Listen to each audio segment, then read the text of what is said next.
Bella Salon and Day Spa, located at 41 West Main Street in Northeast Pennsylvania, proudly supports Chautauqua Sunrise and its volunteers. More information at bellasalonanddayspa.net. Westfield Memorial Hospital provides high-quality health care to residents of Western New York, offering patients the most sophisticated medical advancements while keeping the ease and familiarity of a community hospital. Support for Chautauqua Sunrise has been provided by WRFA 107.9 FM, Jamestown's public radio station, streaming online 24/7 at WRFALP.com. Low power to the people. Chautauqua Sunrise is made possible by a grant from Fredonia Place, a continuing care retirement community providing dignity in a modern luxury environment. Meter's Restaurant, a family tradition for over 50 years in downtown Ripley, is a proud supporter of Chautauqua Sunrise. Meter's provides all-day dining, banquet services, and custom catering, specializing in pie.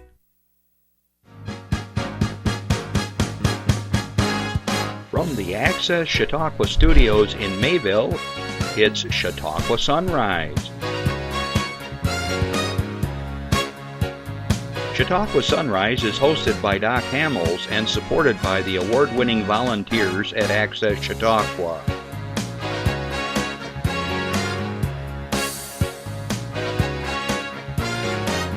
We are here to share local news, colorful interviews, and events of interest to everyone. Chautauqua Sunrise is broadcast live Saturday mornings each week from 9 to 10 a.m. Send events via email or call us live. Check us out on YouTube and Facebook. And now, from the Access Chautauqua Studios, it's Chautauqua Sunrise. Hey everybody, we're back again. I'm Doc Hamels and welcome to Chautauqua Sunrise. Hope you're having a wonderful weekend. The weather finally straightened out and all indications summer's on the way. I know we had some great doubts there for a while with all the rain, but this is going to be a spectacular weekend. Yesterday was really awesome too. Okay, well I want to say good afternoon to all our listeners on WRFA 107.9, low power to the people in Jamestown, Tuesdays at 1 o'clock. Thanks for joining in. And I got to tell you right now, of all the shows I've done, this is number 258. This has got to be in my top 3 most excited shows I've been looking forward to ever. And I got one more that's coming up that's even just as exciting, but I can't tell you about it right now. But anyways, I'm telling you got to listen to this show and stick around because it's going to be a lot of fun, and I think you're going to be really interested in it. Okay, so there's the teaser for today. Also, I remind you that this is a live show, and you can call in at 753-5225 if you have a question for my guest, myself. If you have an announcement, your club or organization is doing something, we want to promote it. As you always know what I always say, this show is all about Chautauqua County and all the cool things that go on here. And what you do is just as cool as anybody else down the road. So please participate and use this, abuse this, call us, it's free. We'd love to have your information. Okay, and many of you do send things in by email, and we have a bunch of those going on here in just a few minutes. I'll be going over that for you as I always do. Okay, let's see. Remind you that a really cool thing is going on throughout this region in Westfield, Barcelona, and Ripley, and that's the wine bottle program through the Chamber of Commerce. And Chautauqua Sunrise has their bottle, and we're going to pop that up here. There it is, Chautauqua Sunrise, and you can check us out. For those of you who are listening on the radio, we're on channel 1301 on Spectrum, and we were just talking that we are going to be 5 years old at the end of the month. Hard to believe. So anyway, so if you go to Moore Park, all over Westfield, all over Barcelona, and up into Ripley, there's, from last count, was 110 bottles celebrating our businesses, our organizations, the things that we're passionate about in life, and they are everywhere. And you can get a map, and you can look all over the area, all the different bottles. I've already seen about 20 of them, so it's really a lot of fun. They all went up yesterday at First Friday in Westfield. Okay. I know we talk about this every week, and we're going to do this for about one more week after today, but the Three Amigos are getting ready. We've all talked, and we are gearing up. There's Randy, Jeff, and myself. We're all been pedaling and pedaling and pedaling, getting ready for our 34-mile ride. Whew. which we're going to do June 22nd for the Ride for Roswell. And we have our team shirts. We're all Chautauqua Sunrisers. We're going to look like three canaries out there, nice bright yellow shirts. But anyways, if you're so inclined, please go to the Ride for Roswell or roswell.org and look up donation. It'll say rider, and you just put in one of our names and you can donate to any one of us. We don't care. We are so excited about doing this. I think Jeff's is his 5th time. Randy, I don't know, he's 7th time or something. This is my 3rd year.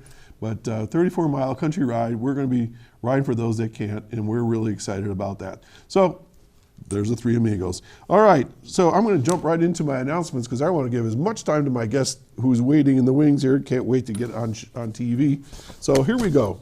Let's go to Jamestown. Start right off. Tonight, this is it. Last time I'm going to talk about this season is the annual spring showcase at Infinity. They are, they've been preparing since October, the students over there, for this year's showcase. It's sponsored by the Schultz Auto Group, and the Infinity Spring Showcase will take place tonight at the Jamestown High School Auditorium, 7 p.m.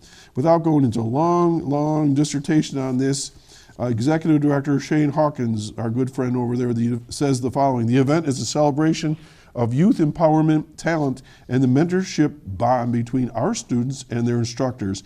It is one of our favorite Infinity events each year. Thank you to everyone who comes out to support the kids and the instructors' hard work. There's also going to be one of those Chinese auctions with the baskets, that type of thing, and they're including $150 cash, $300 in gift certificate, basket, and $300 value grab bag. And that's happening tonight at Jamestown Auditorium, 7 o'clock. Check it out. Awesome program. We love having the students here at Christmas time, and they've been on my show over the years. Support them. Speaking of Infinity, they got a couple new instructors. We announce them from time to time. There they are. All right. So first person is Marie Stewart. Marie is an award-winning fine arts educator and painter with a focus on abstract nature paintings and functional artwork. She received her BA in fine art with a concentration in education from Bowling Green State University. Before moving to Jamestown, she taught K through 12 art in Texas for 8 years. There she led students to placement in Texas's annual statewide student art competition, was elected head of her district art program in 2014, and on and on and on and on. She has unbelievable credits to her name, and she's now an instructor at Infinity. Joanna Roberts is the next person, and she specializes in voice and beginning piano. She was blown in here by a Kansas tornado. Imagine that. Joanna Ruth Roberts, often mistaken as Dorothy, I don't know why, Ruby Slippers maybe, has found the Jamestown locals to have hearts as big as the area's hills. When she is not singing in the parking lot of Walmart or the waiting room at the dentist, Joanna might be found stalled out at the top of a hill. I don't write this stuff, folks. I just read it as she adjusts to the driving stick shift on this foreign terrain. Well, Kansas is considerably flatter, that's true. Joanna earned her Bachelor's of Music at Bethany College in her little hometown in Lindsborg, Kansas, before moving to the city of Wichita, Kansas, where she performed with Opera Kansas, Wichita Symphony Orchestra, Messiah Festival of Arts, and on and on and on and on and on. So check her out if you have a student, a young person in your life, and they want to get into art or singing. These are 2 new instructors that you might check out in Infinity. If you have any questions, you can always give Infinity a call at 664-0991.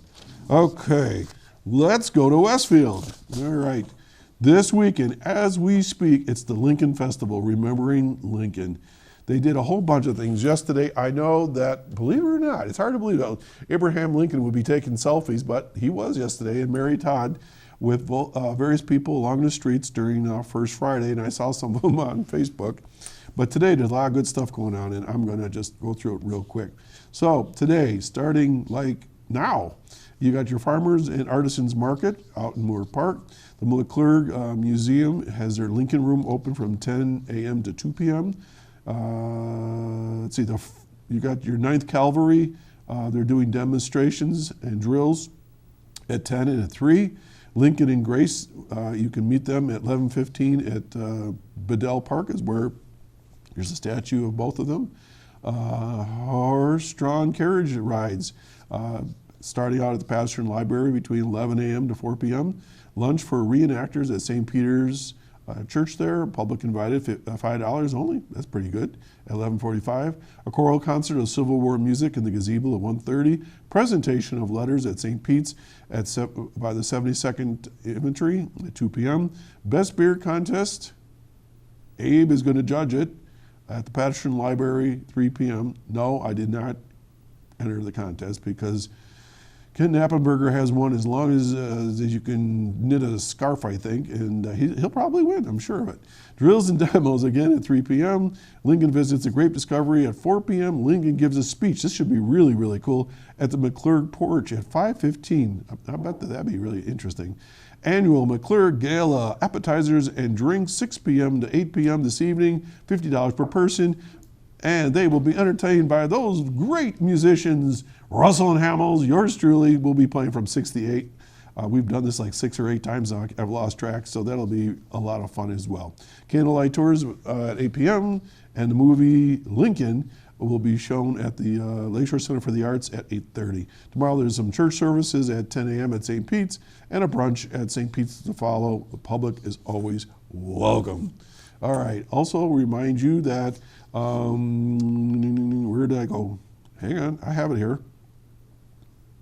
There's so much going on in Westfield. They've sent me multiple releases on this. I guess I covered everything on that. If you have any questions, give them a call, 326-2977, just in case there's something that's on your mind.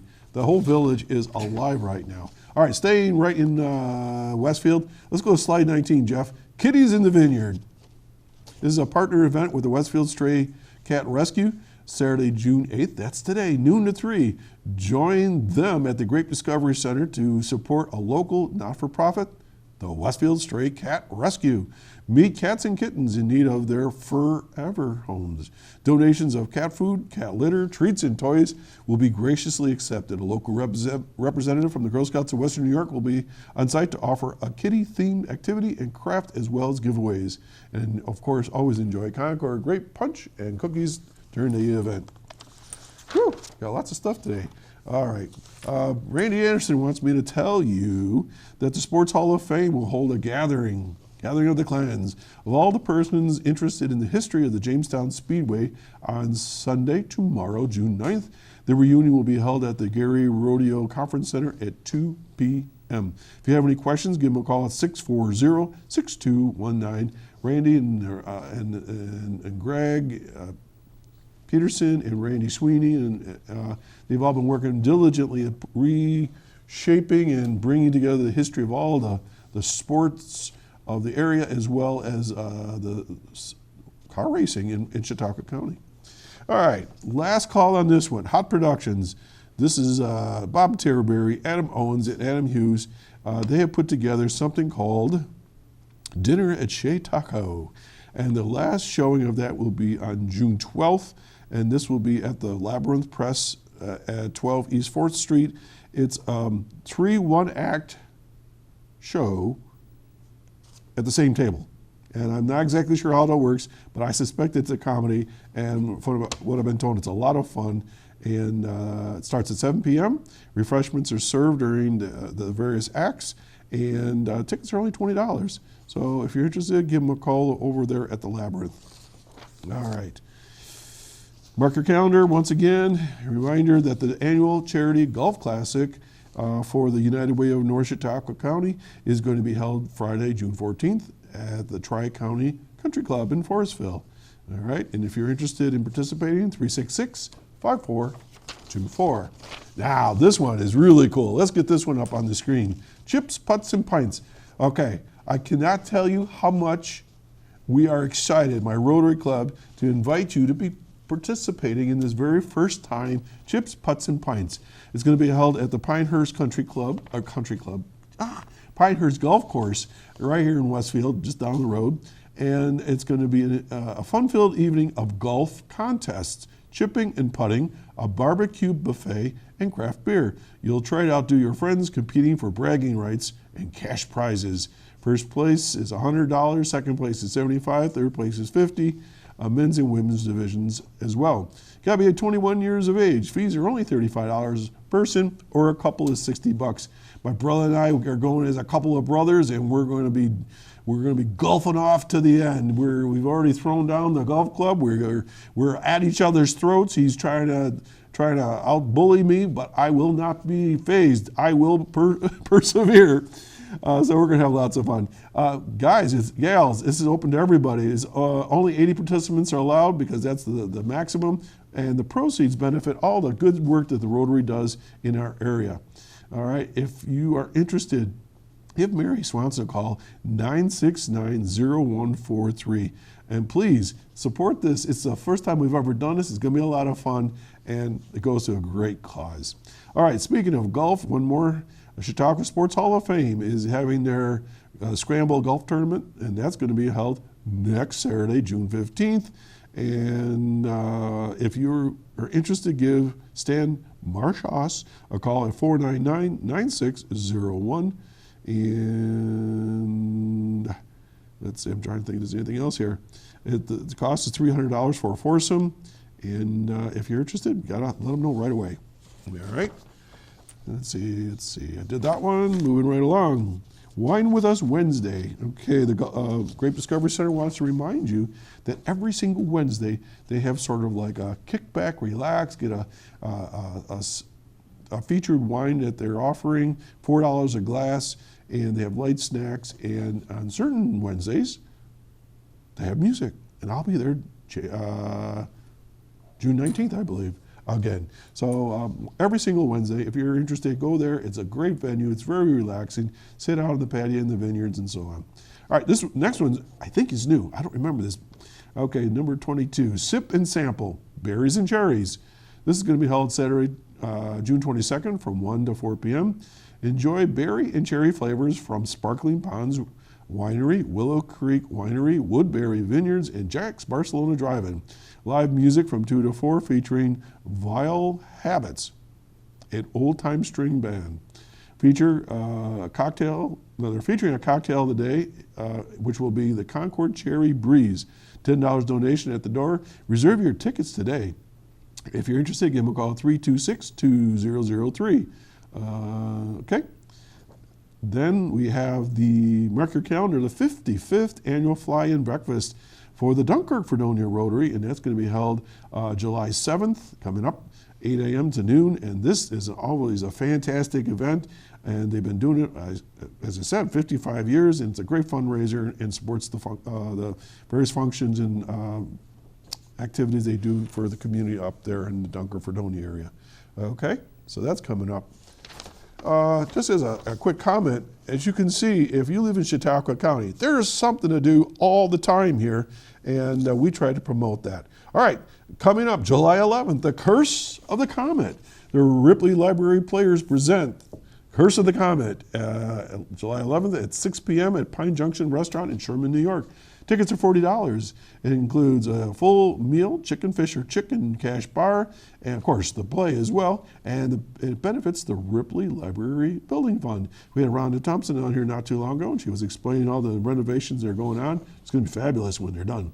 For more information, give them a call at scratch that. For more information, 736-3913. My mouth gets ahead of my brain.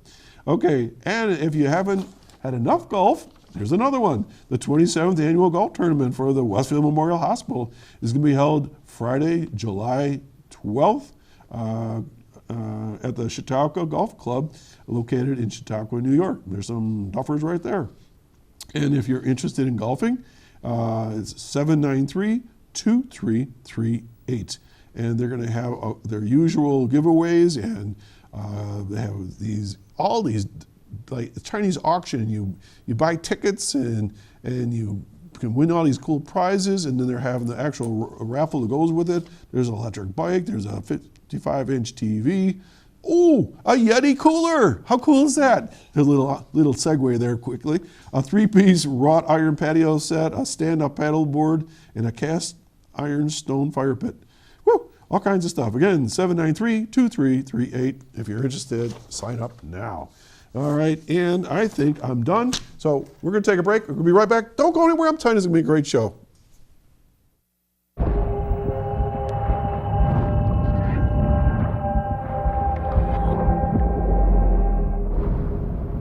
Sometimes there's no do-over. Some things you can't rewind. That's when an extra safety step could mean the difference between a close call and a call to 911. Simple steps save lives. Learn more at poolsafely.gov. We're back. And now I want to introduce to you someone that I've been working on getting here for some time. After 43 emails and texts, I want to welcome Pete Wiemer from I Saw Bigfoot. Thank you. I've been anticipating it. I've been reading ahead of time. I've been looking. I've been doing my research. And how in the world did you get involved with studying and getting involved with Bigfoot? Well, I was the first chairman of the Ice Castle Extravaganza back in 1987, along with Jim Webb, John Wood, Cindy Anderson, Bob Martin. I apologize if I forgot anybody, but that got me involved in special events. Then I was the chairman of the Great I Love New York Balloon Rally here in Mayville for a couple of years in '87 and '88. Mm-hmm. And then I went and created the Chautauqua Lake Bigfoot Expo as a tourism special event 8 years ago. Our 8th annual is going to be this coming October 11th and 12th at Camp Anyasa. And unbeknownst to me at the time, when I created the Chautauqua Lake Bigfoot Expo, I became the center of the universe for for eyewitnesses to contact and resolve themselves in knowing they've seen a Bigfoot. All right, wait, time out here now. I got to follow up on this. So you created this event just for fun? As a moneymaker to try to bring people to our cottage resort known as We Want You Cottages and to the Chautauqua Lake area. So had you any experience with a Bigfoot? I was very interested in it. I do sport travel and outdoor shows for the last 27 years, and 17 years of them I did it at the Pittsburgh and Cleveland travel shows. And Larry Batson, which is a Bigfoot aficionado, mm-hmm. was doing the Rattlesnake Roundup, a wildlife educational show. He get 500 people at the Cleveland Sportsman Show, mostly kids, to watch him handling rattlesnakes and animals, educating the public to his wildlife. Larry was a Bigfoot aficionado. I ended up buying 3 of his cassette tapes on lectures of Bigfoot. I reached out to Larry the year before our first expo and asked him if he'd help me put together a Bigfoot conference, and he did. And in our second year, I flew Bob Gimlin from the famous Patterson-Gimlin Bigfoot film of 1967. That's where they're riding out in the woods, and then the Exactly. Bigfoot walks across. I've seen all these on TV. Yeah. Mr. Patterson passed away in the 70s. Bob Gimlin, he's an 86-year-old cowboy still from Yakima, Washington. Yeah. And he saw what he saw. And they got it on that, jumpy video. Mm-hmm. They've enticed it a little bit on YouTube. Different people have taken the video and made it more clearer and less jumpier. But we flew Bob Gimlin out along with Tom Yamarone as his assistant, because Bob Gimlin at the time was 82 years old and he couldn't travel, by himself. And it was quite exciting. So you just came up with this concept of doing some promotional thing. Right. You have an interest in it, and so what was your vision? Again, I was just trying to feed off I the didn't TV. know all this. I was trying to feed off the popularity of the TV show I've Seen Bigfoot, which was getting about 1 million viewers a week. I should have done a Duck Dynasty show, or expo, which was drawing 9 million viewers a week. Yeah. But we did the Bigfoot, and obviously Bigfoot is, unbeknownst to me at the time, is obviously very real. It's an animal, a mammal that is been seen in almost every state in the country. I'm up to 39 eyewitnesses from Chautauqua County that have contacted me resolving themselves and knowing they've seen a Bigfoot. One of them was this older lady called me up on a Sunday evening the week before the first expo. She's asking me questions about the upcoming town hall meeting, the upcoming expedition, the upcoming expo. Finally, after 4 minutes, I asked her if she had seen a Bigfoot, and she says, well, 4 of us have. She said it was 1983. She says, we were over by Finley Lake. My husband was driving, and our 2 children and I were in the back seat of the car. And she said, for the life of me, we don't know how we missed not hitting it as it was lumbering across the street. We all saw it from its navel to its top of its head, had long black hair, and was 8 or 9 feet tall. I asked her if she'd be willing to come in for an audio or video testimony. She said, no, we all wish to remain anonymous. She and her husband came to the first town hall meeting, didn't testify. She and her husband came to the first expo, didn't testify. But what I didn't realize until the end of that first expo was that they went from table to table, whispering, rectifying themselves with other eyewitnesses that saw Bigfoot, and they got closure. Okay, let's hold that thought. We have a phone call right away, so Okay. let's see. Good morning, caller. Hey, good morning, Doc. Say hi to Peter for me. Hello, Peter. Hi. He can hear you. He can hear you. Jim Kurtz here. Hey, Jim. Just want to kind of update on the last 5 months since we were on the program with the Chautauqua Hometown Heroes Veterans Memorial. Okay. We've actually got our 501c3, so we're all set there. Good. And we've sold over 200 bricks, and we've sold over 4,000 candy bars. And we're having groundbreaking ceremonies this coming Wednesday, the 12th, at 2:30. Okay. And we've got former County Executive Jack Lenzer and former County Executive Joe Gerasi and current County Executive George Barilla will be speaking. We've got some veterans speaking. So everybody's invited to come down if they have time to come down, and we're going to have a little refreshments down at the VFW afterwards. So Okay, Jim. Well, thank you for checking in with us, and we always invite everybody, like yourselves, any organization, to let us know what's going on.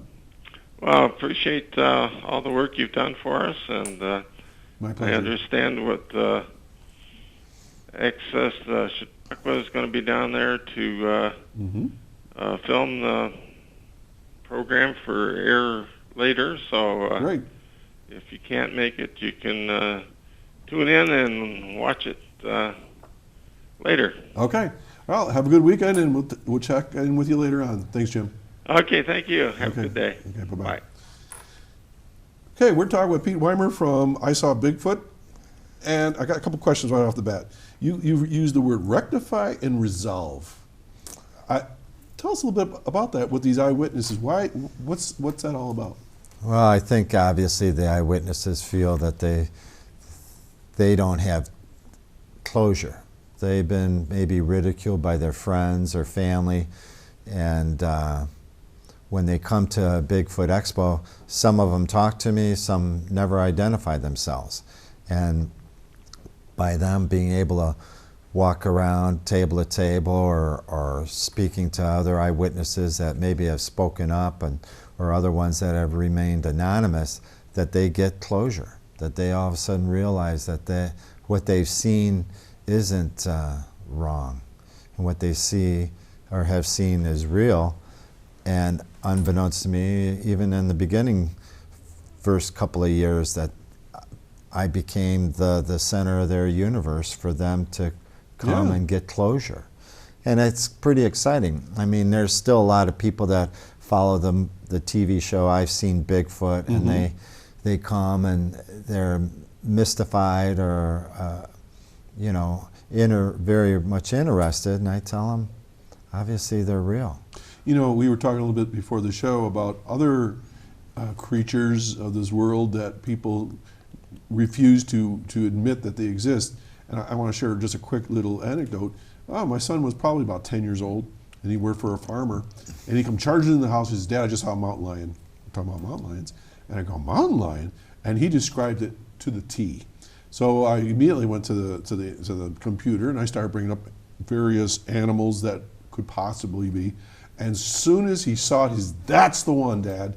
And he nailed it. I mean, there was a picture of the tip, the black tip of the tail, everything.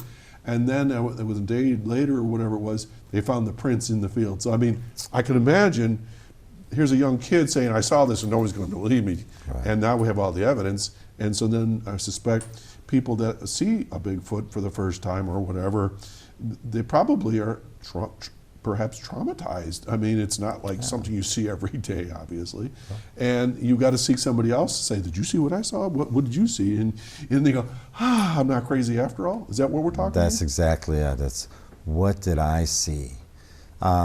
Even myself, I believe I saw a mountain lion at Wiemer Cottages one day. I was driving up the side of the property closest to the bell tower. It's the middle of the day, and I see the rear end of what appears to be two feline legs going into the dingweeds between us and Yerke's Cottages next door. And I go, what did I just see?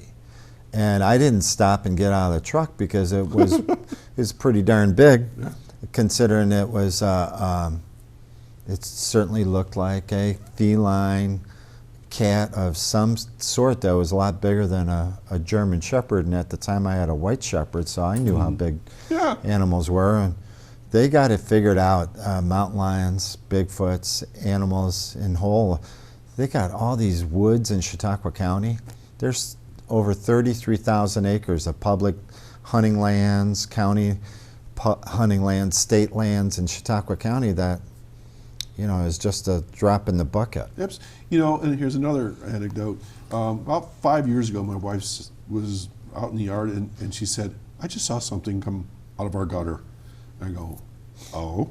She says it was dark black, brownish, and it came out of the gutter. It was small, and then it went disappeared in the ground.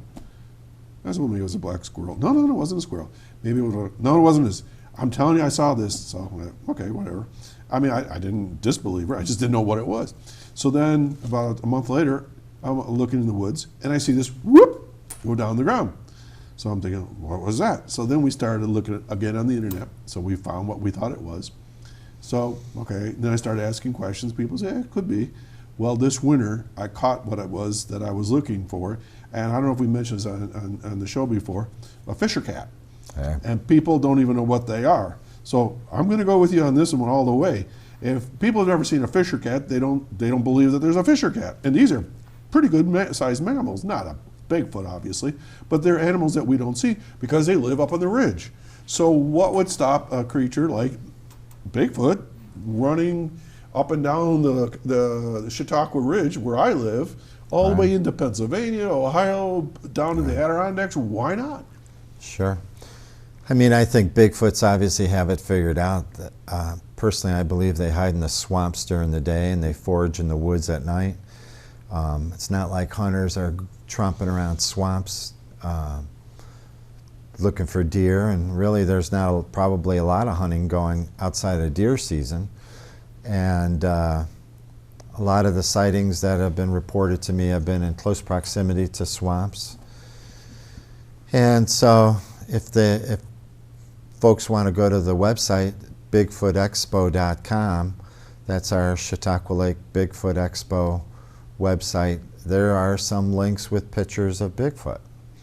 Most recently, we shared a link of 7 black and white pictures taken somewhere here in Western New York, found in a gentleman's cabin after he passed away. His kids found them, and they show a Bigfoot.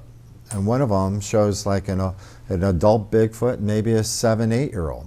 Mm-hmm. Obviously, they have offspring, children. One of the eyewitnesses that reached out to me was between Stedman Corners and the Expressway. And it was Mom, her 2 adopted daughters that swam with my oldest daughter at Chautauqua Lake Central, and the German foreign exchange student from Westfield, who was also a swimmer, came upon a baby adolescent Bigfoot holed up in the top of a tree. Oh, wow. And the first thing that anybody said, the German points up and goes, monkey. They watched it for 3 or 4 minutes until a dread came over their body. And then they knew they better leave the area. Just got that feeling. They didn't tell me. It was the other mother that told me about 10 months later, because they knew my children were getting ridiculed in school. Mm-hmm.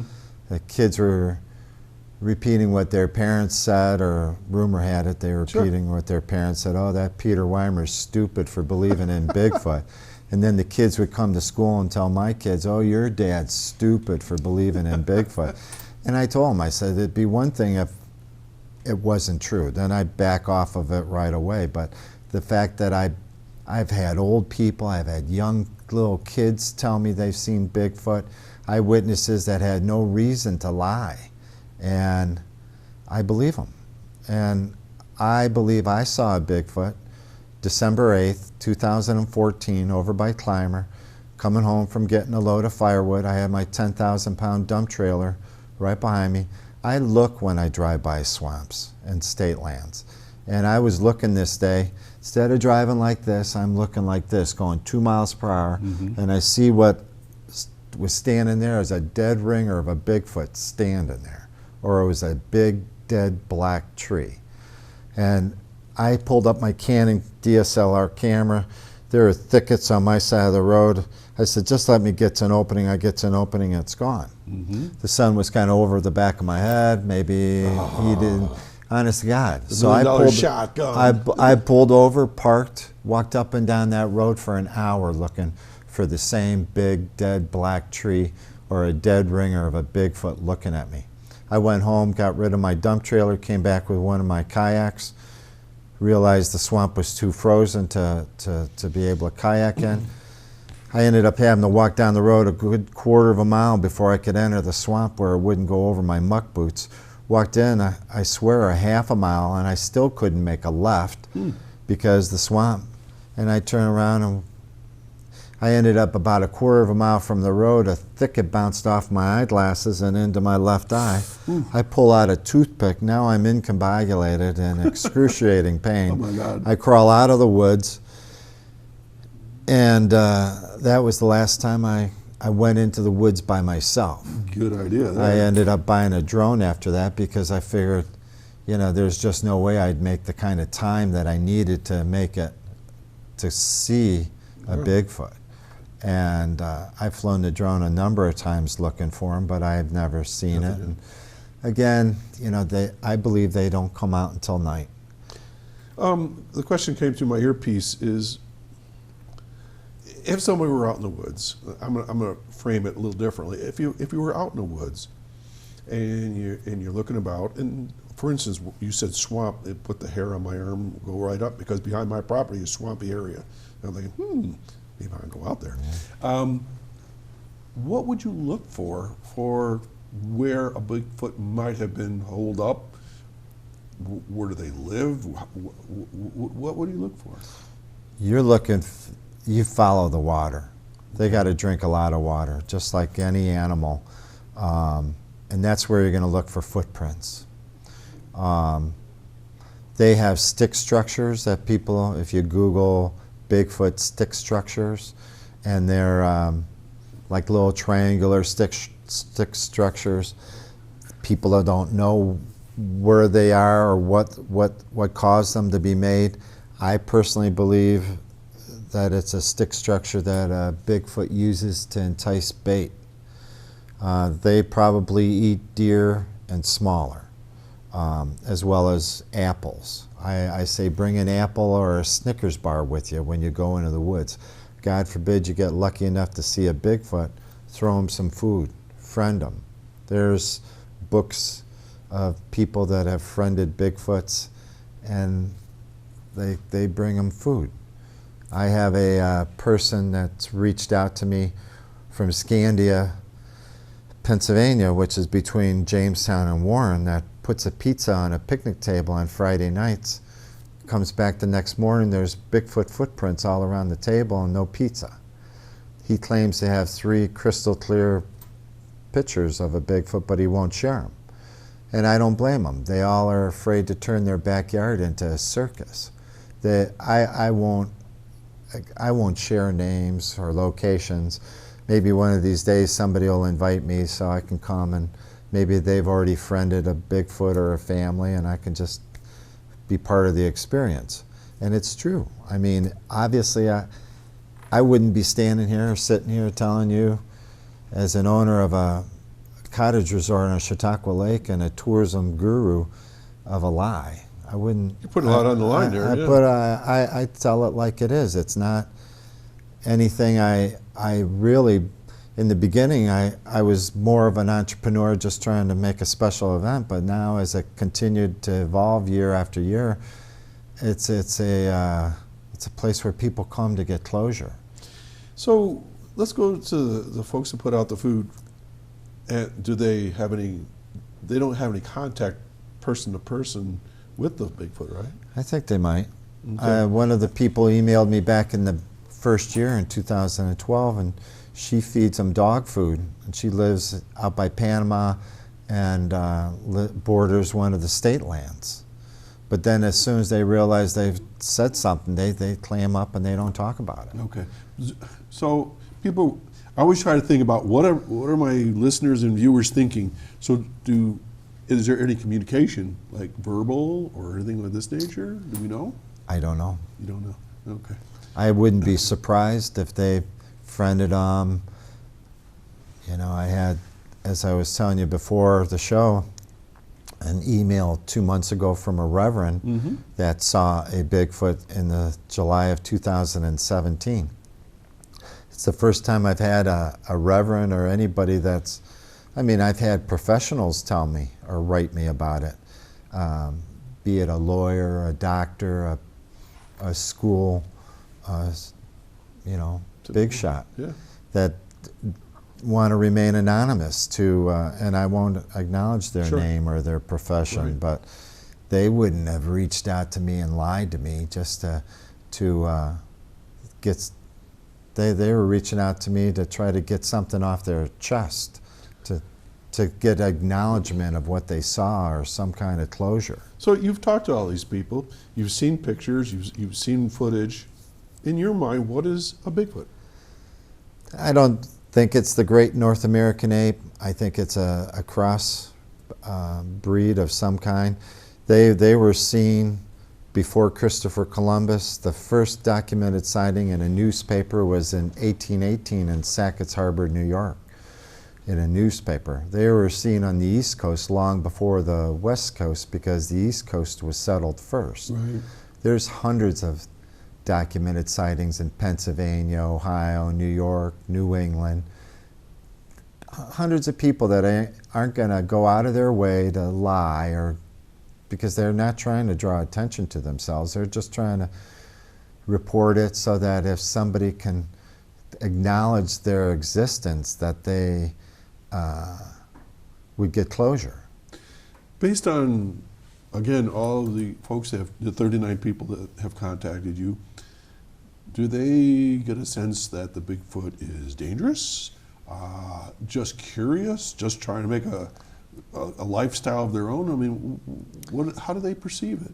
I mean, because you know Hollywood always messes it up and they make it a monster. And from what I've read and seen it, that's not the case. They're not. One of the eyewitnesses, and I think they're friendly. This lady calls me up in the beginning, back in 2012. She's ecstatic. Her aunt told her that we're having a Bigfoot expo. She said it was 1967. She's 14, her sister and brother were 13 and 12, and they were over in Panama in one of the state lands sitting on a picnic table, and 30 feet away a Bigfoot was sitting in the woods. And they watched each other for 15 minutes, and then the kids got up and went home. It's been a little family secret ever since then. Wow. My son was a swimmer from Chautauqua Lake, and they swam over at Panama, and so I'd go to drop them off at swim practice, and I had to go to the post office, and I bring in my postcards for the upcoming expo whenever it's that time of the year. And the lady at the post office said, oh, so-and-so said she and her brother and sister saw a Bigfoot a long time ago. And I gave her an extra card. I said, ask them to reach out to me. Yeah. And they never did. And again, perhaps they're afraid that I might acknowledge them or identify them, and I haven't and I won't. You know, the whole time I'm sitting here, I'm thinking, what would happen if publicly, maybe it's already happened, I don't know, if somebody actually cornered a Bigfoot and captured it or whatever, I mean, wouldn't that, I think that'd be horrible. I believe so too. The rumor has it there was a roadkill in Pennsylvania 3 or 4 years ago. And then the DNR, the version of New York State Department of Environmental Conservation picked up the body, and the eyewitnesses said, well, what about the Bigfoot? And the DNR said, what Bigfoot? It goes back to, and I figured it out, all the governments in the United States, all the states, they won't acknowledge the existence of Bigfoot, because if they did, the endangered species, it's the same reason the DEC doesn't acknowledge mountain lions in Chautauqua County. You're true. Because if they did, then the Endangered Species Act of 1973 kicks in, then they'd have to shut the woods down to timber and hunting, quadrupling the cost of building a home, putting millions of contractors out of work, and probably banks out of business from writing home loans. It's all about the economy and has nothing to do about the reality of Bigfoot or mountain lions. I know I saw a mountain lion dead on the side of the road right by the last hole on Chautauqua Golf Course over the winter here. I went home, I forgot about it, came back half an hour later, it was already gone. The DEC makes them disappear instantly, where a roadkill on a deer, they Stays there forever. they stays there. But if it's something that they're not allowed to acknowledge, and it is, I know that, they won't acknowledge the existence of mountain lions, and a lot of people have them on trail cameras. Sure. But they won't acknowledge them. Before when I came to the studio today, I said I did a little reading, and I have to tell you, I was surprised that New York State was the 5th highest state for Bigfoot sightings. Only to, let me think if I got it right, Washington, Oregon, California, and Pennsylvania. Did I get those right? Right. And Pennsylvania was either 3rd or 4th, I think. 3rd, right. And the thing that kind of jumped out at me was that the things I was reading weren't like from 5 years ago. It was in May. People that was down in Clearfield, Pennsylvania. I was just down there. Yeah. They just sighted a Bigfoot down in Clearfield.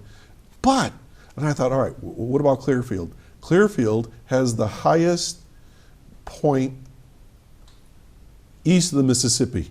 Wow. So that's all mountainous area. So I thought, yeah, that makes sense. And then I saw, this area here, again, the Chautauqua Ridge, and down into Pennsylvania, all the areas that we have. So yeah, it'd be perfect habitat, wouldn't it? They are pretty smart. Rumor, another gentleman I spoke to from Pennsylvania says that find any tall hill, mountain in your area with a swamp or a pond. Obviously the Bigfoots like to be able to see what's coming, to either hide but they, I believe, prefer high ground. Okay, so people are listening right now, watching us right now, they're saying, okay, maybe. Just like ghosts. I think a lot of people believe in them, but they don't want to admit it. Well, it's not a ghost. I'm you not know what I telling mean? people about zombies Right. or Mothman, which could be a fictitious Oh, come on. paranormal kind of creature. You're talking about something real, flesh and blood. We're talking something real that has been seen by thousands of people. And there's hundreds of pictures on the internet, and people aren't going to dress up in an ape suit to try to goof on somebody. All right, so let's say people are watching right now, listening. They do come across something they think is a Bigfoot, or a footprint, or hair, or whatever. What should they do?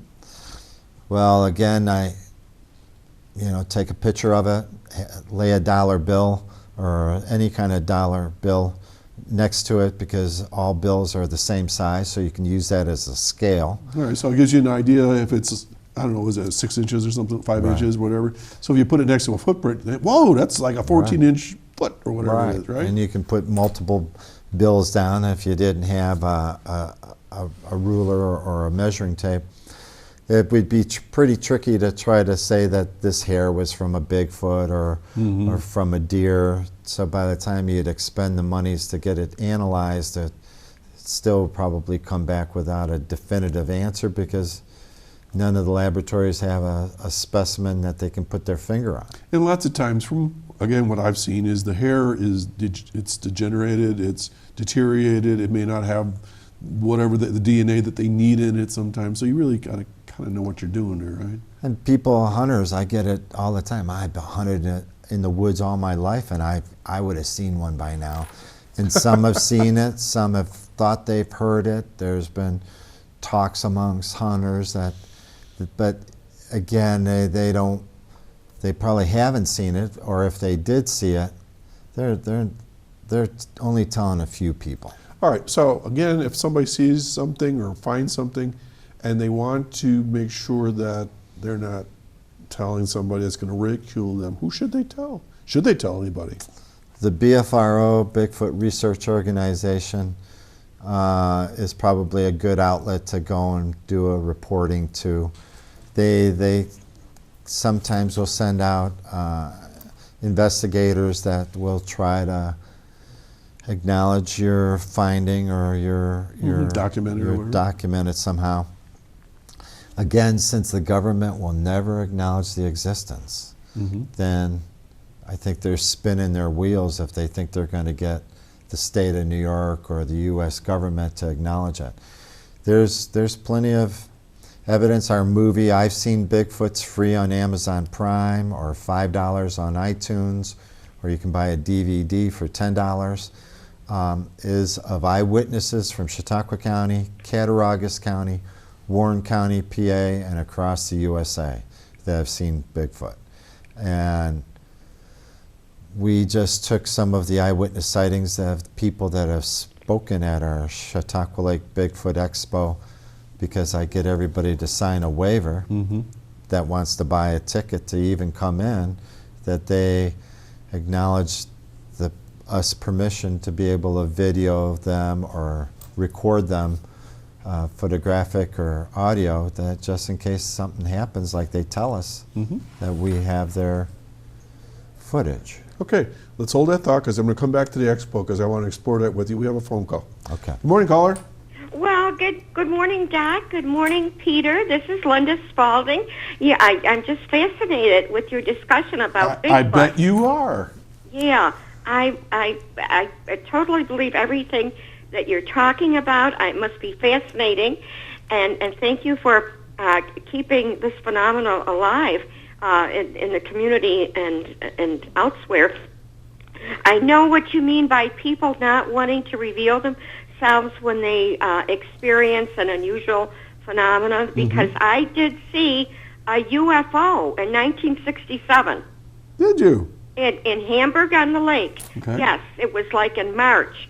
And I wasn't the only one that saw it. It was reported on the Buffalo News that same night at the same time. Wow. So there you go. I could draw it. I'll never forget it. It was over Lake Erie, and I could see it on the Canadian side. Great. But, when you tell people that, they think, oh, what is it with you? I've lived here 50 years. I've looked out that lake. I've never seen a UFO. Therefore, they don't exist, right? Yeah, right. Right? That's exactly right. So I know how people feel about wanting to reveal themselves about seeing Bigfoot. Wow. Oh, cool. God. So what else is going on? Well, it's a gorgeous day. I plan on doing a lot of things outside. I want to announce that we have our services for employment for seniors, the Senior Employment Program. We have all kinds of things going on, and we have our computer training going on in Brockton, and hopefully it will pick up again at the Patterson Library. I work with people to help them find jobs and training. It's a great time to be looking for work. Okay, and the number is? The number, right there. The main number for the Chautauqua County Office for the Aging and Other Services there is area code 716-753-4471, as it is on the screen, and on Facebook. And thank you, Doc, for helping us with that. You're welcome. Okay, well, have a lovely weekend, and thanks for calling in. Okay, have a great weekend. Thanks, Lynn. Bye-bye. Bye. Exactly what we're talking about, right? Right. You see something, I mean, you hope to find somebody else that can corroborate your story, and then...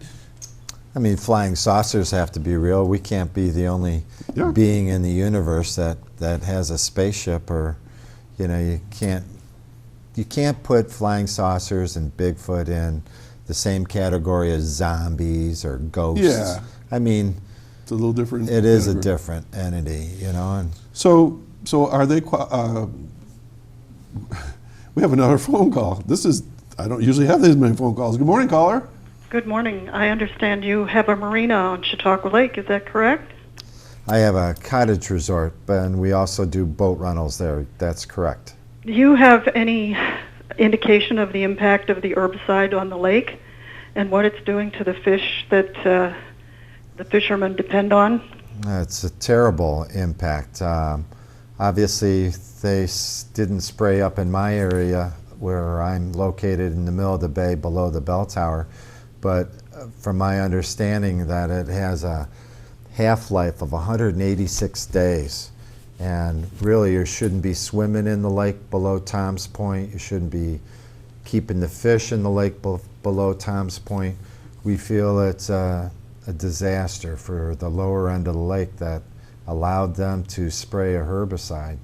Again, thank God they didn't spray it up in our area because of the strength of the Chautauqua Institution fighting against them, because Chautauqua Institution collects their drinking water from Chautauqua Lake. But by the county's own study, which said that they shouldn't, the study that was conducted for Chautauqua County said not to use a herbicide before July 1st and not to use the herbicide that they ended up using, is a travesty of justice, and that the county acknowledged it. And the county went and broke that acknowledgement and still allowed weed spraying May 15th, 16th, and 17th, and using a herbicide that's has a half-life of 186 days. I hope they're telling everybody on the lower end of the lake not to eat the fish and not to swim, because it's supposed to be a pretty severe cancer-causing agent. It's interesting because their study was thorough, the Chautauqua Institution study, and they do know what the impacts, and it's been disregarded. A number of people have spoken up, but I wonder what the Fishing Association has discovered now that it's been 10 days, 2 weeks out, regarding the young fish. I don't belong to a fishing association, so I'm not privy to their scientific wherewithals or studies, but I've heard from fishermen that that apparently it's attacking the fish's livers. I mean, they did it during the prime spawn of bass and other fish on the lower end of the lake, and I don't think it's going to, overall, it could be just like that weed spray that they use on grass that causes cancer that's being sued now.